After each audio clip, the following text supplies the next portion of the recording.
I've been asked to show the details of my punchy melee Necromancer build on Path of Exile, so I'm going to show my build real quick. Before we get into the details, however, just one quick word of warning. Don't expect this to be the best build to destroy all builds or like the next best thing to destroy the entire game or whatever. It's nothing like that. I'm playing this simply because I'm having fun with it. If you want to know what it looks and feels like to play this thing, have a look at my most recent Path of Exile videos. I can maybe put the link in the description. And it definitely has its weaknesses and its problems. It's far from perfect. I'll get into that a little later when I'm explaining this build. But you know, for all intents and purposes, if you want to run around punching things as a Necromancer and maybe not just depend on ranged abilities, and here's how I'm doing it. And basically, this build depends on the Scourge for two reasons. The number one reason is that this claw raises your minion damage by 70% if you hit something. That stacks with a second version of the Scourge, meaning you get a total of 140% of extra minion damage, which is quite a lot. The other reason we're using this is the fact that all increases to minion damage also apply to your character. So what that means is, if you dump a whole lot of points into minion damage and add these two weapons on top of it, and then you hit something, you get a massive damage bonus. Now, through the passive skill tree, right now we're getting a total of 220% extra minion damage, and that's without the extra 140% from these claws. So when you actually attack something in melee, you will get a minion damage modifier of 360% with this build. So that's more than 3.5 times added damage, both for your character and each and every one of your minions. And that's what this build builds up on. This is what it's based on, basically, what makes it work. For the passive skill tree, as you can see, I've only spent 6 ascendancy points so far. I'm still kind of trying to beat the final phase of the Uber Labyrinth, the endgame labyrinth. I so far have made it all the way to the 3rd phase of Izaro there, but I just suck a little bit too hard at dodging the traps and finally taking him down. I'm hoping in the long run to take the extra chaos damage and chaos resistance, because that leads to the Beacon of Corruption, which causes minions to explode into a cloud that deals chaos damage over time. Apart from that, I went for Mistress of Sacrifice, because this one allows us to benefit from sacrifice skills, from offerings. I'll get into that a little bit later. This is very helpful. We're going with Spirit Eater, because that raises our damage if we consume a corpse, which is exactly what we're doing when we're using offering skills. And then I went for Commander of Darkness because of the added damage and extra resistances when when activating auras, because we're using an aura. Apart from that, I'm mostly going for things such as extra life, extra regen, a bunch of, yeah, it's mostly life and defensive stuff. Extra resistances. We're also going for a little bit of life leech here with Lust for Carnage. It's by no means mandatory. I just feel that, you know, ever since they changed Val Pact, it's nice to have at least a little life leech to go with the life regeneration for added survivability. We're also buffing our endurance charges a little bit because of gear that we're using that grants us endurance charges. I'll get into that a little bit later. Some armor buffs, and apart from that, we're buffing minion damage as much as we can. As you can see here, I'm mostly going for the minion damage and not for the minion life. More minion damage here as well. You can see the extra minion damage here as well, but we're mostly skipping minion life. By my experience, in the harder boss battles, the harder encounters in this game, the minions just tend to die no matter what you do. Your specters, your zombies, everything you summon tends to die relatively quickly. There's a whole bunch of bosses which just take out absolutely everything in one massive AoE attack. And I feel there's little to no benefit in actually buffing the minion life. What I'm going for instead is buffs to my own character's health pool, to armor and resistances, since we're going all out in melee and we want that survivability. Granted, roughly 6,500 effective life isn't the most amazing amount of life. We should probably, if at all possible, you'll want to go even higher than that. But it's what we've got. That's the other thing. I'm not a pro player with massive amounts of currency or with the best gear ever, so I'm working with this ghetto build because it's all I've got. So, like I said, I'm going for, you know, whatever I could come up with, what I could build, what I could afford. And if you have lots of currency, if you have access to better gear, I'm sure there are plenty of ways to make this build better, to make this build more powerful.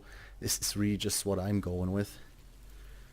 Okay, as for skill gems and the rest of my gear. As for other gear, right now I'm using a bone helmet, mostly for the extra minion damage. You get an extra 40% increased minion damage, which, once again, thanks to the Scourge, also gets applied to our characters if we hit something in melee. For my body armor, I went with Deresol's Defiance, mostly because it's cheap. It's got a decent amount of life on it. There's probably better options. If you've got something like Belly of the Beast, that might be preferable. The main reason why I use this is because it grants endurance charges when you kill something, which helps our survivability a lot. And I'm using it because of Onslaught. Basically, whenever you get hit, you lose your endurance charges, but you get Onslaught, which helps your damage a bit. I'm using the Worm Scale Gauntlets. Wait, Worm Sign even. It's a pair of unique Worm Scale Gauntlets for their... what's it called? Rage. Is it Rage? Rampage, sorry. Brain fart. It's for the Rampage mechanic. Again, it's not the end-all, be-all, super-duper mega awesome mechanic, but it's something I personally enjoy a lot. Simply because you get this little Rampage corner in the Rampage counter in the corner of the screen, and it shows you how many baddies you've killed. And if you kill large amounts of enemies within a short amount of time, you get some neat little effects like extra summoned weapons that float around the map and kill stuff for you, which again, since we're using a summoner build and using extra minion damage, it's, you know, it's a nice thing to have. Again, I'm sure there's even better options you could use there. This is just what I'm using. It works for me, so take that as you will. For the belt, I'm just using something with, you know, the highest amount of life and resistances I could find. Once again, this is not a perfect belt either. You can probably find even better stuff. Same for the boots. On there, again, I'm trying to put life and resistances on there, as well as a lot of extra movement speed. And that basically applies to all the jewelry and everything else. You'll want life, life, and more life. You'll want to be resistance capped. And, yeah, the thing is, you don't need to go over the top with resistances, fortunately, because of our ascendancy tree, which grants us a flat 20% bonus to all resistances simply for using auras. On top of that, we're using Spirit Offering, which also raises our elemental resistances by 30%. Ideally, you're still resistance capped anyway, but if there's anything that's not quite at the max, if you manage to maintain the Spirit Offering most of the time, or, you know, as much as possible, it should be fairly easy to stay near the resistance caps that way. Right, as for the actual abilities, on my first weapon I'm using Val Summon Skeletons, because once again, you know, I'm not massively keen on Val skills because they're so situational, they take a while to charge up, but this one is something I highly enjoy in boss battles. Because whenever you reach the map boss, you can just fart out an extra 20-30 minions, just pop into Val Summon Skeletons. I gave him a bit of extra minion damage support, and melee physical damage support. A nice side effect of that is that whenever you kill something with the Scourge, you have a small chance, a small percentage to summon a bunch of spirit wolves. You can have a total of up to 20 spirit wolves fighting by your side, and they're also affected by these skills, so by these skill gems. So they too will get the extra physical damage and extra minion damage. You can, of course, you can go for other things if you want to give them extra elemental damage, or I don't know, multi-strike or whatever. It's just what I went with, but it's by no means the only option. For the other claw, I'm using Fortify with Whirling Blades as a mobility skill, because it helps go in places a little faster. It helps evading certain ground effects and whatnot. Again, there's probably a bunch of alternative abilities you could use for movement if you prefer them over Whirling Blades. I just happen to go with this. I put the Fortify on it because whenever you hit something with Whirling Blades, you get that 20% extra damage resistance, which also applies to Spirit Wolves summoned by this claw. And on top of that, I put Raised Spectre on there. They do not benefit from Whirling Blades, obviously, and only the melee ones will benefit from Fortify. But I'm using these Spectres. I'm getting a maximum of 2 Spectres. You can see him here right now. Simply for the sake of absolutely spamming the maps with minions, and these Spectres just add to that. It's by no means a Spectre focused build, so we're not going out of our way to buff them like crazy. They're just disposable minions who get that 360% damage buff, so they're good enough. Ideally, you'll be using some tougher minions like, let's say, the Kitava Heralds are pretty great. These guys aren't perfect, but it's just what I ended up with after the last Labyrinth run. But again, just about anything will do. We're not using any super specialized Spectres for the sake of having a powerful Spectre build. We're just using them to have 2 minions which deal the extra 360% damage. That's all about numbers here. It's all about disposable minions. They're completely, you can just, they're completely expendable. It doesn't matter if they die, you can just create new ones. They don't have to be perfect.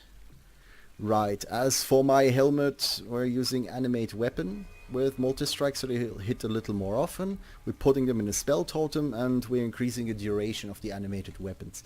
Now, the reason we're putting this in a totem is relatively simple. Whenever you fight a pack of monsters, you want to fart out one of these spell totems, and they will just start converting every identified weapon that's near you into a minion that fights by your side. If you have enough clear speed, if you kill minions, if you kill enemies, if you kill the monster packs on a map fast enough, you'll end up with up to 50 weapons just following you and killing shit. And once again, they're not great, they're not the strongest minions all by themselves, but if you have 50 of them and they get a 360% damage boost, that hurts quite a lot. This is also useful for certain boss battles, because what you can do, you can just fill up your inventory with a whole bunch of weapons, preferably yellow powerful ones, which you identify beforehand, and once you start the boss battle, you just start dropping all these weapons on the ground, and then you pop out one of these spell totems, which will start converting all of the weapons using Animate Weapon, and then you have a whole bunch of really powerful battle pets to fight by your side, and most importantly to take the hits for you.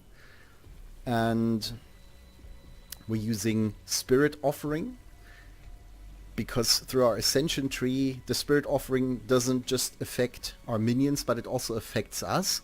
So whenever we consume corpses and turn them into buffs, basically, through Spirit Offering, we get extra resistances, we deal extra chaos damage. Both our minions and ourselves, and everybody, including our main character, gets extra shield for every minion consumed, which is super helpful and helps with the survivability. We're using Raise Zombie. Once again, they're just disposable minions. We can summon a total of, I think, 5 zombies right now with this build, which once again isn't a massively impressive number, but we're really just doing this to have another handful of disposable minions who take the hits for us and who can dish out fairly alright with the extra damage bonus through the Scourge in our skill tree. On top of that, I gave him poison support. You can give him whatever support skills you want to deal a bit of extra damage. Poison is by no means perfect. It's just what I ended up going with here. And on top of that, I'm using a Stone Golem for the simple reason that Stone Golems are incredibly nice and tanky. And they're not just great at keeping the aggro off of you. Like, you know, if you fight a boss with a melee Necromancer, you don't want to face tank these bosses necessarily. So you'll wait for the stone golem to take the aggro off of you, and then you just punch the boss in the butt a few times while you feel safe enough to do so.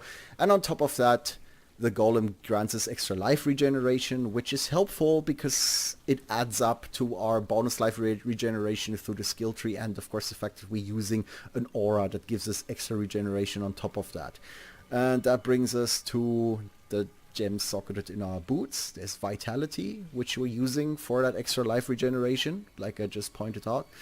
Personally, I like to use Anger, simply because not only does that grant us extra damage, extra fire damage to our attacks, but it also works on our minions. It's an aura, so everything that's close to us, all of our minions will deal extra fire damage on top of all the damage buffs and everything they're already getting. So that's rather helpful for a minion build, in my opinion. We're using Summon Skeletons with Culling Strike. Again, you don't need to do this. You don't have to. If you'd rather just, you know, buff your existing skills, or if you simply don't want to use skeletons at all, one thing you could do instead is use Summon Raging Skulls if you want to have a more ranged option.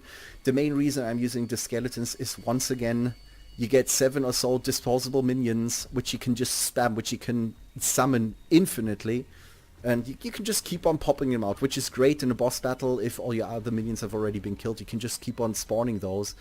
And once again, you know, with the massive damage bonus you get through this build, they deal decent enough damage for, you know, random throwaway minions. And most importantly, they get the Culling Strike, meaning anything that's down to 10% health or less can be destroyed by these skeletons in a single hit. So, you know, it can give you a bit of an edge in a tough boss fight. So that's nice to have. For potions, I'm going for a Series Promise. Once again, I'm sure there's other better options, but it's just what I've got, and I like it for the fact that it grants you extra physical damage in form of chaos damage, which is nice because we're dealing lots of physical damage in melee here. We don't massively benefit from the extra elemental damage as chaos damage, but, you know, every little helps. We're using Lion's Roar. I like this one a lot because it gives you a bit of a knockback effect when you punch things, and on top of that it raises your melee physical damage by 35%, which is always a nice thing to have on a melee build. We're using Witchfire Brew because it helps our survivability a little bit with the smoke cloud, and once again helps our damage because it puts a Despair Curse aura around us. So it curses the enemies around us and makes them a little bit easier to kill. One thing I like on top of that is Zerfi's Last Breath, a mana potion which heals us as we spend mana, which is again super helpful because most of our attacks use up a whole lot of mana, and for as long as we keep on punching and using skills while this potion is active, it'll keep on healing us whilst restoring our mana, so that's super helpful to have. And then, you know, I like to go with one life potion. Of course, depending on the situation, you may want to mix things up a little bit. It's entirely possible to, say, use a mobility potion that boosts your run speed or whatever. If you're planning on running the labyrinth, you might have potions which are even more powerful than that. It's what I've got, it's what I'm using. And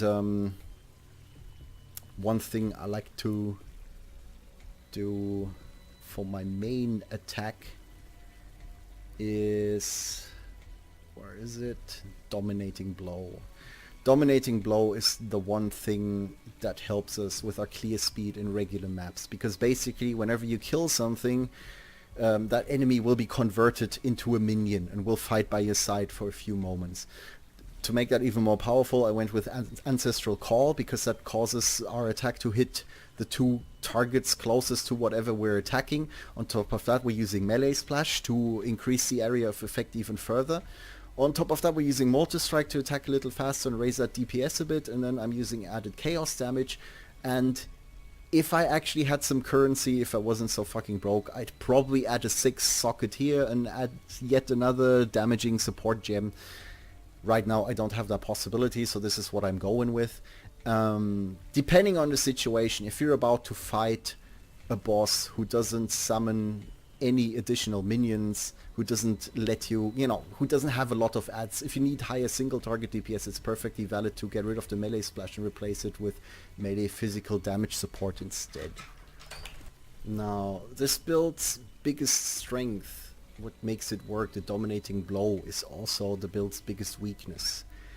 On the one hand, if you get a decent enough kill speed up, you can easily maintain 50 or more minions through dominating blow alone. And on top of that, you get up to 50 weapons following you through animate weapon.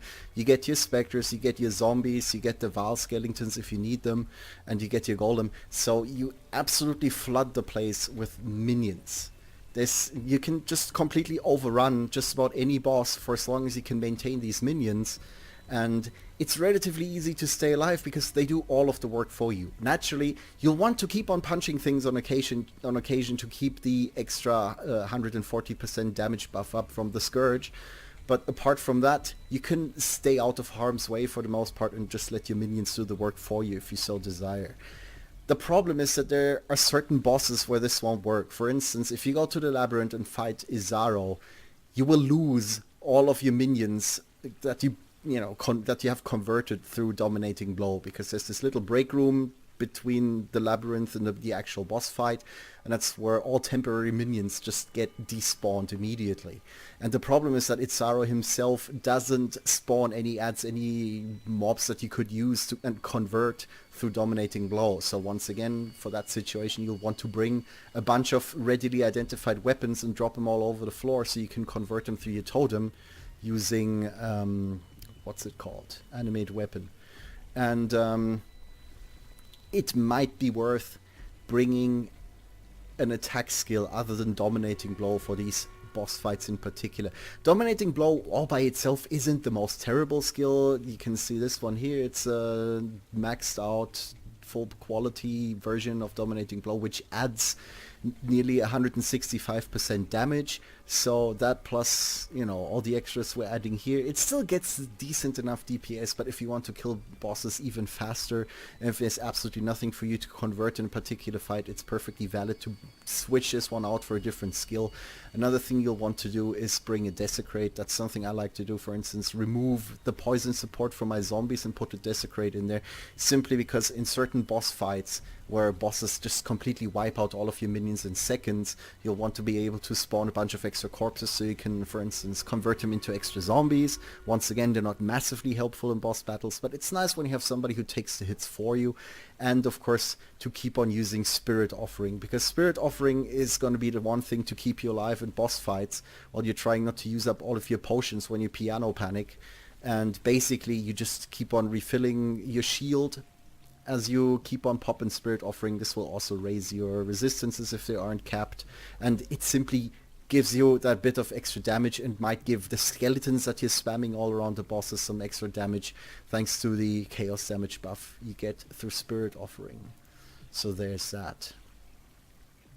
And that pretty much sums it up.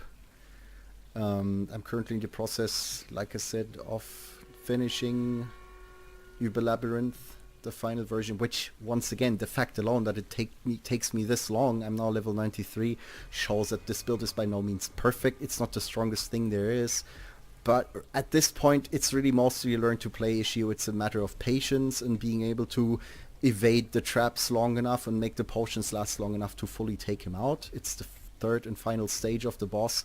I finished at Ciri with relative ease. I didn't dare try Uber at Ciri yet. I'm not entirely sure that's gonna go down, because for now I'd like to get my final 2 ascendancy points.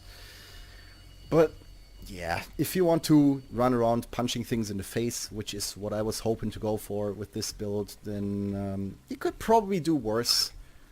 And the fact that you're constantly surrounded by minions, at least on normal map gameplay, should basically grant you plenty of survivability. You really just run into problems with certain bosses where minions are not an option, or where they get wiped out so quickly that you depend on absolutely nothing but skeleton spam and the occasional punch where you can land one safely without, getting one-shot by any massive AoE abilities. The thing is, though, if you're resistance capped and if you have a relatively high health pool, one-shots shouldn't really happen other than by abilities which are usually well telegraphed and easy enough to dodge. So once again, it's also about, you know, knowing your movement, being able to predict boss attacks. Right, and before we end this, somebody asked about my cosmetic items. And I'm using a skull hood with the bleeding eyes. It doesn't make much of a difference. You can just use the burning eyes, fiery eyes, red eyes. There's so many different eye cosmetics nowadays, and they all do more or less the same thing. I'm using the Abyssal Lich cloak and the Abyssal Lich body armor. I've got a bloodletter of the Vow for some reason, because at some point I must have lost my mind and spent a whole lot of money on one. I'm using the purple weapon effect that they gave away for free on Twitch. I'm using the Abyssal Lich weapon effect because that too is purple and just goes nice with all the other purple stuff. I'm using extra gore because, yeah, I'm one of those few people who actually enjoy having even more particle effects on screen because the game isn't confusing enough already. I'm using Thrasher gloves just for the heck of it. You don't really see them a lot when you're already using your Scourge anyway, but, you know, whatever. I'm using the Bone Aura character effect. I don't remember. I got that from some kind of chest, but don't ask me where it came from. It looks a bit silly, but I like how it goes with the whole Necromancer theme and skulls and everything. I'm using purple necrotic boots with purple footprints because once again everything I do is purple. Using a bunch of pets. I felt that a raven and a black cat go well with the whole witchy theme. And I'm using a Abyssal Lich portrait frame. And yeah, that's pretty much all there is to this build and character.